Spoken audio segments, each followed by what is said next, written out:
என்டர்டைன்மெண்ட்டுக்காக கட்சி நடத்துகிற சீமானவர்கள் சொல்லித்தான், அவர் போராடித்தான், அவருடைய வழக்கறிஞர்கள் போராடித்தான் இன்னைக்கு கிட்டத்தட்ட 30 ஆண்டு காலமாக சிறையில் இருந்த 7 தமிழர் விடுதலை செய்யப்பட்டாங்க. அது இந்த புரோக்கர் சங்கருக்கு தெரியுமா தெரியாதா?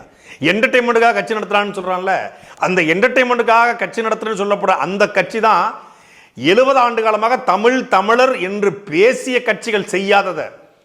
தஞ்சை பெருவுடையார் கோயில்ல 1000 ஆண்டுகளுக்கு முன்பு ராஜராஜ சோழன் கட்டிய கோவிலுக்கு கட்டியவன் தமிழன், செல்றவன் தமிழன், உள்ள இருக்கிற இறைவனும் தமிழன். எதுக்கடா தமிழ்ல வழிபாடு இல்லை என்று மதுரை உயர்நீதிமன்றத்தில் வழக்க போட்டு, வீரத்தமிழ் முன்னணி சார்பாக வழக்க போட்டு கோவில் கலசம் வரைக்கும் தமிழை வழிபாடு மொழியாக கொண்டு போய் சேர்ப்பதற்கு நின்னது இந்த என்டர்டைன்மெண்ட்டுக்காக கட்சி நடத்துறான இந்த புரோக்கர் சொல்றான்ல, அந்த நாம் தமிழ் கட்சி தான்.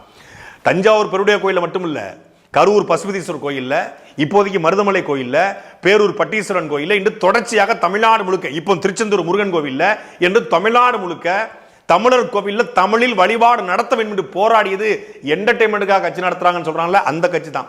இந்த நாம் தமிழ் கட்சி தான். இந்த சவுக்கு போன்ற புரோக்கர்கள் அவதூறு பரப்புற, விமர்சனம் செய்யற இந்த நாம் தமிழ் கட்சி தான் தமிழ்நாட்டில் 8 வழிச்சாலைக்காக போராடி சிறைக்கு சென்ற ஒரே கட்சி நாம் தமிழ் கட்சி மட்டும்தான்.